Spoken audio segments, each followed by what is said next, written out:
Hello दोस्तों, स्वागत है आपका अपने ही यूट्यूब चैनल किस्से कहानियों की ऑडियो लाइब्रेरी पर। अभी हम सुन रहे हैं मुंशी प्रेमचंद्र द्वारा रचित उपन्यास कायाकल्प का भाग 43। तो चलिए सुनते हैं आज का भाग। कई दिन गुजर गए। राजा साहब हरि भजन और देवोपासना में व्यस्त थे। इधर 5-6 वर्षों से उन्होंने किसी मंदिर की तरफ झांका भी न था। धर्म चर्चा का बहिष्कार सा कर रखा था। रियासत में धर्म का खाता ही तोड़ दिया गया था। जो कुछ धार्मिक जीवन था वह वसुमती के दम से, मगर अब एकाएक देवताओं से राजा साहब की फिर श्रद्धा हो आई थी। धर्म खाता फिर खोला गया और जो वृत्तियां बंद कर दी गई थी वे फिर से बांधी गई। राजा साहब ने फिर चोला बदला। वह धर्म तथा देवता किसी के साथ निस्वार्थ प्रेम नहीं रखते थे। जब संतान की ओर से निराशा हो गई तो उनका धर्मानुराग भी शिथिल हो गया। जब अहिल्या और शंखधर ने उनके जीवन क्षेत्र में पदार्पण किया तब फिर धर्म और दान व्रत की ओर उनकी रुचि हुई।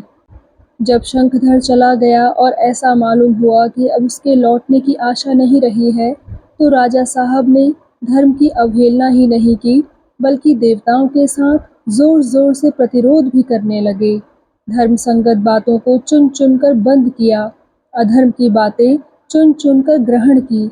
शंखधर के लौटते ही उनका धर्मानुराग फिर जागृत हो गया। संपत्ति मिलने पर ही तो रक्षकों की आवश्यकता होती है।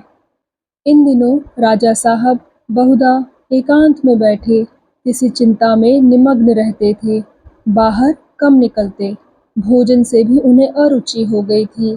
वह मानसिक अंधकार जो नैराश्य की दशा में उन्हें घेरे हुए था अब एकाएक आशा के प्रकाश से छिन्न भिन्न हो गया था।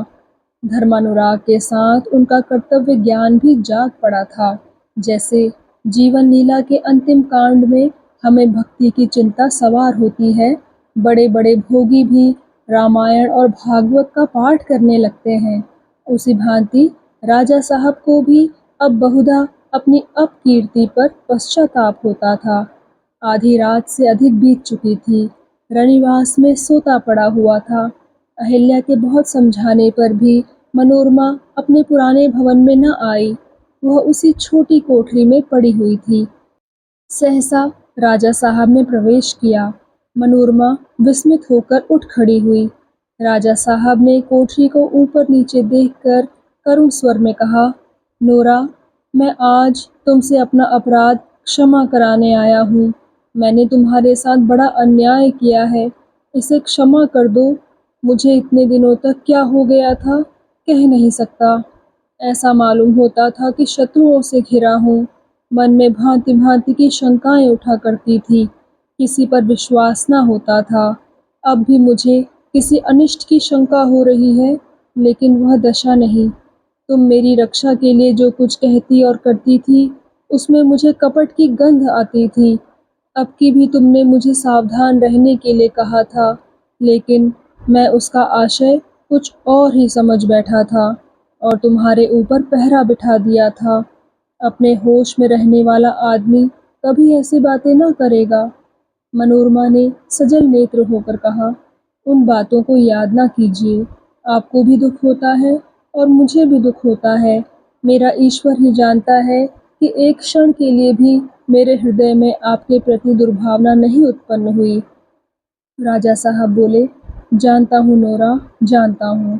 तुम्हें इस कोठरी में पड़े देखकर इस समय मेरा हृदय फटा जाता है। अब मुझे मालूम हो रहा है कि दुर्दिन में मन के कोमल भावों का सर्वनाश हो जाता है और इनकी जगह कठोर एवं पाशविक भाव जागृत हो जाते हैं। सच तो यह है नौरा कि मेरा जीवन निष्फल हो गया। प्रभुता पाकर मुझे जो कुछ करना चाहिए था सो कुछ ना किया। जो कुछ करने के मंसूबे दिल में थे एक भी पूरे ना हुए। जो कुछ किया उल्टा ही किया। मैं रानी देवप्रिया के राज्य प्रबंध पर हंसा करता था, पर मैंने प्रजा पर जितना अन्याय किया उतना देवप्रिया ने कभी नहीं किया था। मैं कर्ज को काला सांप समझता था, पर आज रियासत कर्ज के बोझ से लदी हुई है। प्रजा रानी देवप्रिया का नाम आज भी आदर के साथ लेती है। मेरा नाम सुनकर लोग कानों पर हाथ रख लेते हैं। मैं कभी कभी सोचता हूँ, मुझे यह रियासत ना मिली होती तो मेरा जीवन कहीं अच्छा होता। मनोरमा बोली, मुझे भी अक्सर यही विचार हुआ करता है। राजा साहब बोले, अब जीवन लीला समाप्त करते समय अपने जीवन पर निगाह डालता हूँ तो मालूम होता है मेरा जन्म ही व्यर्थ हुआ। मुझसे किसी का उपकार न हुआ। मैं गृहस्थ के उस सुख से भी वंचित रहा जो छोटे से छोटे मनुष्य के लिए भी सुलभ है। मैंने कुल मिलाकर 6 विवाह किए और 7वां करने जा रहा था। क्या किसी भी स्त्री को मुझसे सुख पहुंचा? यहाँ तक कि तुम जैसी देवी को भी मैं सुखी न रख सका। नौरा, इसमें रत्ती भर भी बनावट नहीं है कि मेरे जीवन में अगर कोई मधुर स्मृति है तो वह तुम हो, और तुम्हारे साथ मैंने यह व्यवहार किया। कह नहीं सकता मेरी आंखों पर क्या पर्दा पड़ा हुआ था। शंखधर अपने साथ मेरे हृदय की सारी कोमलताओं को लेता गया था। उसे पाकर आज मैं फिर अपने को पा गया हूँ। सच कहता हूँ, उसके आते ही मैं अपने को पा गया। लेकिन नौरा, हृदय अंदर ही अंदर कांप रहा है। मैं इस शंका को किसी तरह दिल से बाहर नहीं निकाल सकता कि कोई अनिष्ट होने वाला है। उस समय मेरी क्या दशा होगी, उसकी कल्पना करके मैं घबरा जाता हूँ। मुझे रोमांच हो जाता है और जी चाहता है प्राणों का अंत कर दूं। ऐसा मालूम होता है मैं सोने की गठरी लिए भयानक वन में अकेला चला जा रहा हूँ। ना जाने कब डाकुओं का निर्दय हाथ मेरी गठरी पर पड़ जाए। बस यह धड़कन मेरे रोम रोम में समाई हुई है। मनोरमा बोली, जब ईश्वर ने गई हुई आशाओं को जिलाया है तो अब सब कुशल ही होगा। अगर अनिष्ट होना होता तो यह बात ही न होती। मैं तो यही समझती हूँ। राजा साहब बोले, क्या करूँ नोरा, मुझे इस विचार से शांति नहीं होती। मुझे भय होता है कि यह किसी अमंगल का पूर्वाभास है। यह कहते कहते राजा साहब मनोरमा के और समीप चले आए और उसके कान के पास मुंह ले जाकर बोले, यह शंका बिल्कुल अकारण ही नहीं है नौरा। रानी देवप्रिया के पति मेरे बड़े भाई होते थे। उनकी सूरत शंखधर से बिल्कुल मिलती है। जवानी में मैंने उनको देखा था। हूबहू यही सूरत थी। तिल बराबर भी फर्क नहीं। भाई साहब का एक चित्र भी मेरे एल्बम में है। तुम यही कहोगी कि यह शंखधर का ही चित्र है। इतनी समानता तो जुड़वा भाइयों में भी नहीं होती। कोई पुराना नौकर नहीं है, नहीं तो मैं इसकी साक्षी दिला देता। पहले शंखधर की सूरत भाई साहब से उतनी ही मिलती थी जितनी मेरी। अब तो ऐसा जान पड़ता है कि स्वयं भाई साहब ही आ गए हैं। मनोरमा बोली, तो इसमें शंका की क्या बात है? उसी वृक्ष का फल शंखधर भी तो है।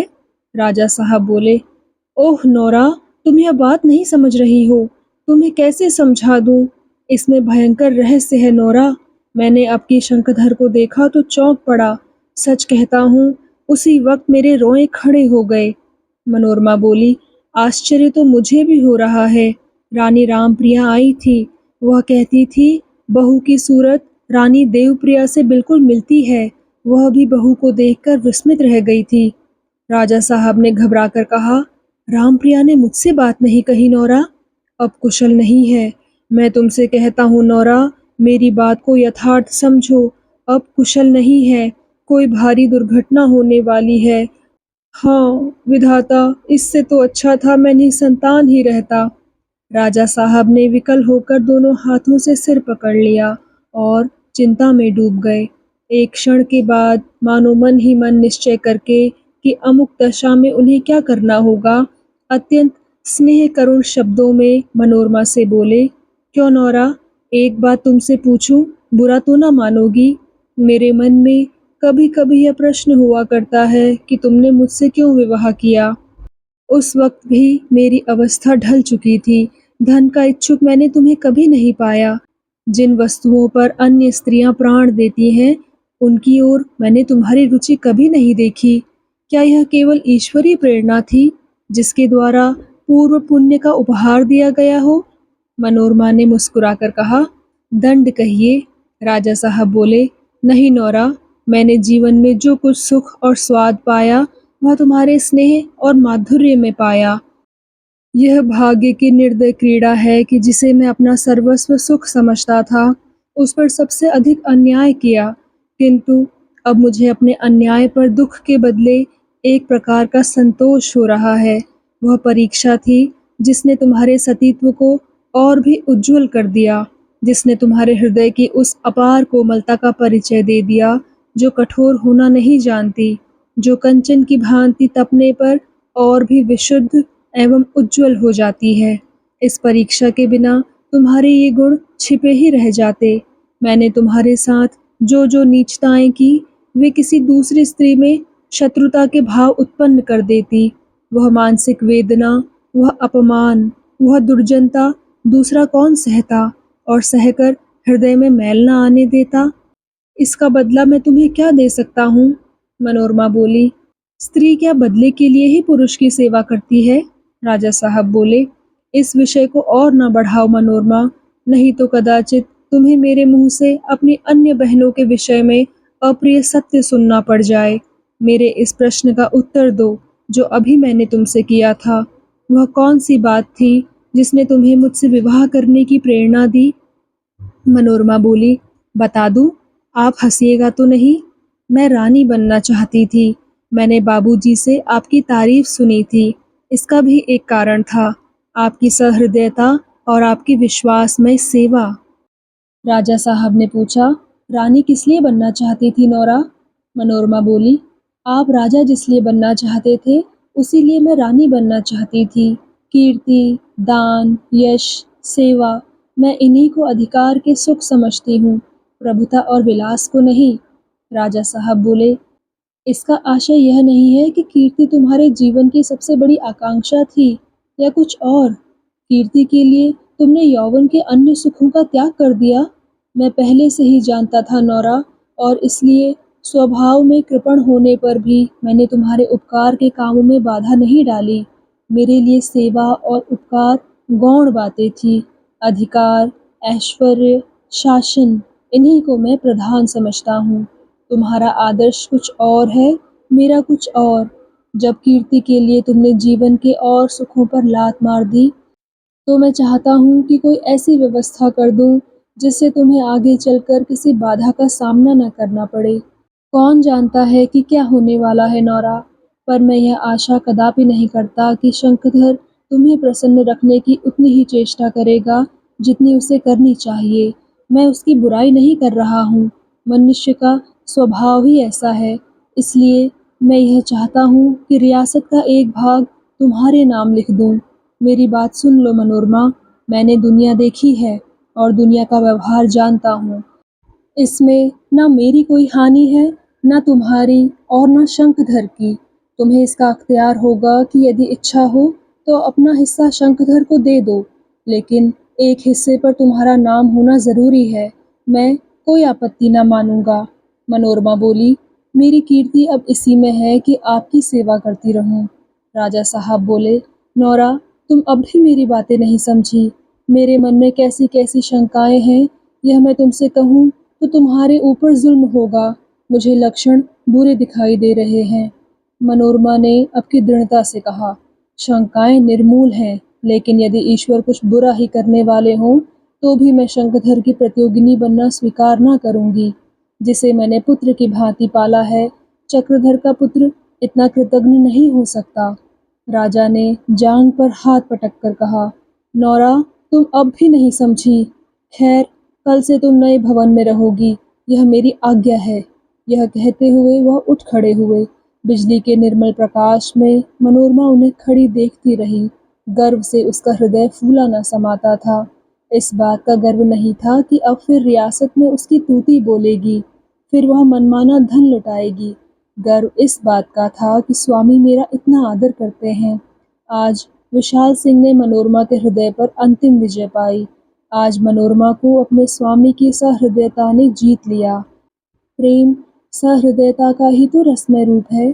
प्रेम के अभाव में सहृदयता ही दंपति के सुख का मूल हो जाती है। राजा साहब को अब किसी तरह शांति न मिलती थी। कोई न कोई भयंकर विपत्ति आने वाली है, इस शंका को वह दिल से न निकाल सकते थे। दो चार प्राणियों को जोर जोर से बातें करते सुनकर वह घबरा जाते थे कि कोई दुर्घटना तो नहीं हो गई। शंखधर कहीं जाता तो जब तक कुशल से लौट न आए वह व्याकुल रहते थे। उनका जी चाहता था कि यह मेरी आंखों के सामने से दूर ना हो।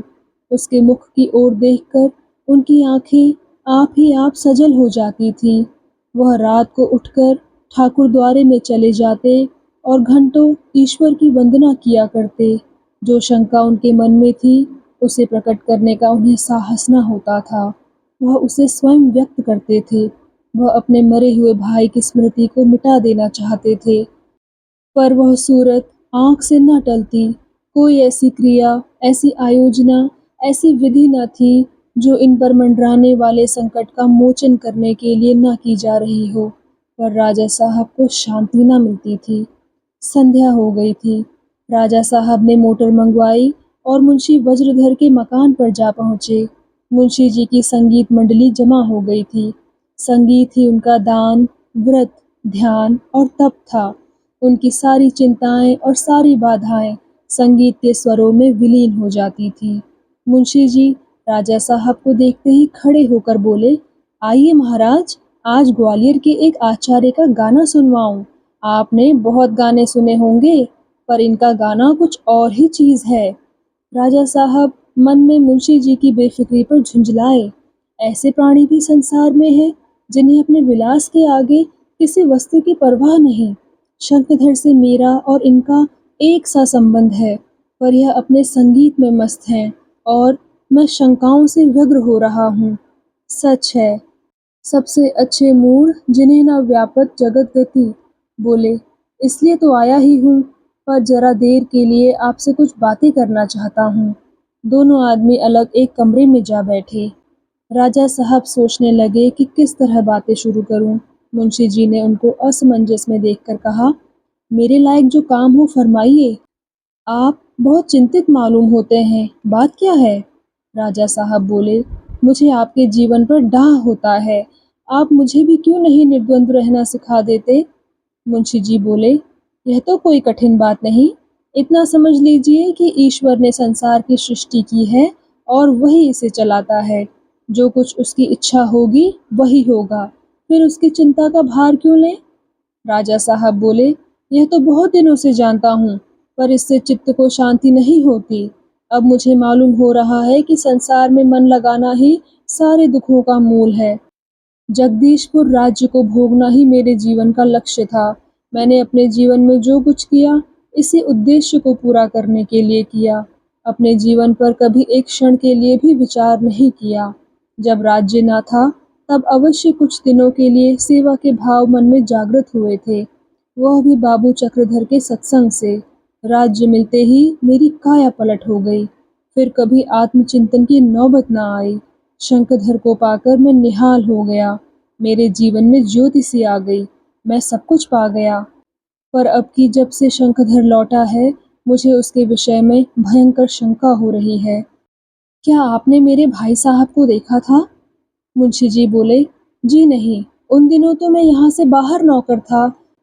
अजी, तब इल्म की कदर थी। मिडिल पास करते ही सरकारी नौकरी मिल गई थी। स्कूल में कोई लड़का मेरी टक्कर का ना था।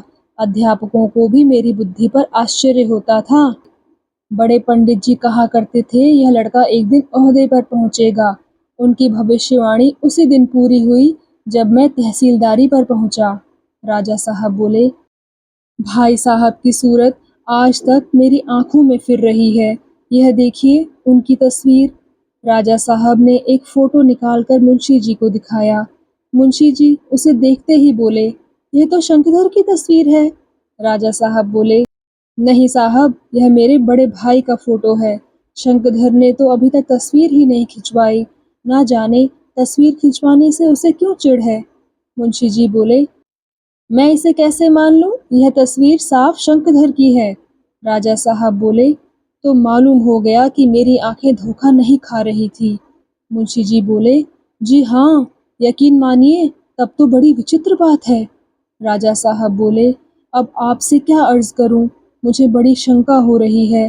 रात को नींद नहीं आती, दिन को बैठे चौंक पड़ता हूँ। प्राणियों की सूरतें कभी इतनी नहीं मिलती। भाई साहब ने ही फिर मेरे घर में जन्म लिया है। इसमें मुझे बिल्कुल शंका नहीं रही। ईश्वर ही जाने क्यों उन्होंने कृपा की है। अगर शंखधर का बाल भी बांका हुआ तो मेरे प्राण न बचेंगे। मुंशी जी बोले, ईश्वर चाहेंगे तो सब कुशल होगी, घबराने की कोई बात नहीं। कभी कभी ऐसा होता है। राजा साहब बोले, अगर ईश्वर चाहते कि कुशल हो तो यह समस्या ही क्यों आगे आती। उन्हें कुछ अनिष्ट करना है। मेरी शंका निर्मूल नहीं है मुंशी जी। बहू की सूरत भी रानी देवप्रिया से मिल रही है। रामप्रिया तो बहू को देखकर मूर्छित हो गई थी। वह कहती थी देवप्रिया ने ही अवतार लिया है। भाई और भावज का फिर इस घर में अवतार लेना क्या अकारण ही है। भगवान, अगर तुम्हें फिर वही लीला दिखानी हो तो मुझे संसार से उठा लो। मुंशी जी ने अब की कुछ चिंतित होकर कहा, यह तो वास्तव में बड़ी विचित्र बात है। राजा साहब बोले, विचित्र नहीं है मुंशी जी, इस रियासत का सर्वनाश होने वाला है। रानी देवप्रिया ने अगर जन्म लिया है तो वह कभी सधवा नहीं रह सकती। उसे न जाने कितने दिनों तक अपने पूर्व कर्मों का प्रायश्चित करना पड़ेगा। दैव ने मुझे दंड देने के लिए ही मेरे पूर्व कर्मों के फलस्वरूप यह विधान किया है। पर आप देख लीजिएगा, मैं अपने को उसके हाथों की कठपुतली न बनाऊंगा। अगर मैंने बुरे कर्म किए हैं तो मुझे चाहे जो दंड दो, मैं उसे सहर्ष स्वीकार करूंगा। मुझे अंधा कर दो, भिक्षुक बना दो, मेरा एक एक अंग गल गल कर गिरे, मैं दाने दाने को मोहताज हो जाऊं, ये सारे ही दंड मुझे मंजूर हैं। लेकिन शंखधर का सर भी दुखे, यह मैं सहन नहीं कर सकता। इसके पहले मैं अपनी जान दे दूंगा, विधाता के हाथ की कठपुतली ना बनूंगा। मुंशी जी बोले, आपने किसी पंडित से इस विषय में पूछताछ नहीं की। राजा साहब बोले, जी नहीं, किसी से नहीं। जो बात प्रत्यक्ष देख रहा हूँ उसे किसी से क्या पूछूं। कोई अनुष्ठान, कोई प्रायश्चित इस संकट को नहीं टाल सकता। उसके रूप की कल्पना करके मेरी आंखों में अंधेरा छा जाता है। पंडित लोग अपने स्वार्थ के लिए तरह तरह के अनुष्ठान बता देंगे, लेकिन अनुष्ठानों से क्या विधि का विधान पलटा जा सकता है। मैं अपने को इस धोखे में नहीं डाल सकता। मुंशी जी, अनुष्ठानों का मूल्य मैं खूब जानता हूँ। माया बड़ी कठोर हृदय होती है। मुंशी जी, मैंने जीवन पर्यंत उसकी उपासना की है, कर्म अकर्म का एक क्षण भी विचार नहीं किया। इसका मुझे यह उपहार मिल रहा है, लेकिन मैं उसे दिखा दूंगा कि वह मुझे अपने विनोद का खिलौना नहीं बना सकती। मैं उसे कुचल दूंगा, जैसे कोई जहरीले सांप को कुचल डालता है। अपना सर्वनाश अपनी आंखों देखने में ही दुख है। मैं उस पिशाचिनी को यह अवसर ना दूंगा कि वह मुझे रुलाकर आप हंसे। मैं संसार के सबसे सुखी प्राणियों में हूँ, इसी दशा में हूँ और इसी दशा में संसार से विदा हो जाऊंगा। मेरे बाद मेरा निर्माण किया हुआ भवन रहेगा या गिर पड़ेगा, इसकी मुझे चिंता नहीं। अपनी आंखों से अपना सर्वनाश ना देखूंगा। मुझे तो आश्चर्य हो रहा है कि इस स्थिति में भी आप कैसे संगीत का आनंद उठा सकते हैं। मुंशी जी ने गंभीर भाव से कहा, मैं अपनी जिंदगी में कभी नहीं रोया। ईश्वर ने जिस दशा में रखा उसी में प्रसन्न रहा। फाके भी किए हैं और आज ईश्वर की दया से पेट भर भोजन भी करता हूँ। पर रहा एक ही रस, न साथ कुछ लाया हूँ न ले जाऊंगा, व्यर्थ क्यों रोऊं। राजा साहब बोले, आप ईश्वर को दयालु समझते हैं, ईश्वर दयालु नहीं है। मुंशी जी बोले, मैं ऐसा नहीं समझता। राजा साहब बोले, नहीं, वह परले सिरे का कपटी और निर्दयी जीव है, जिसे अपने ही रचे हुए प्राणियों को सताने में आनंद मिलता है, जो अपने ही बालकों के बनाए हुए घरौंदे रौंदता फिरता है। आप उसे दयालु कहें, संसार उसे दयालु कहे, मैं तो नहीं कह सकता। अगर मेरे पास शक्ति होती तो मैं उसका सारा विधान उलट पलट देता। उसमें संसार के रचने की शक्ति है, किंतु उसे चलाने की नहीं। राजा साहब उठ खड़े हुए और चलते चलते गंभीर भाव से बोले, जो बात पूछने आया था वह तो भूल ही गया। आपने साधु संतों की बहुत सेवा की है, मरने के बाद जीव को किसी बात का दुख तो नहीं होता। मुंशी जी बोले, सुना तो यही है कि होता है, और उससे अधिक होता है जितना जीवन में। राजा साहब बोले, झूठी बात है, बिल्कुल झूठी। विश्वास नहीं आता। उस लोग के दुख सुख और ही प्रकार के होंगे। मैं तो समझता हूँ किसी बात की याद ही ना रहती होगी। सूक्ष्म शरीर और कारण शरीर ये सब विद्वानों के गोरख धंधे हैं, उसमें ना पड़ूंगा। अपने को ईश्वर की दया और भय के धोखे में ना डालूंगा। मेरे बाद जो कुछ होना है वह तो होगा ही। आपसे इतना ही कहना है कि अहिल्या को ढांढस दीजिएगा।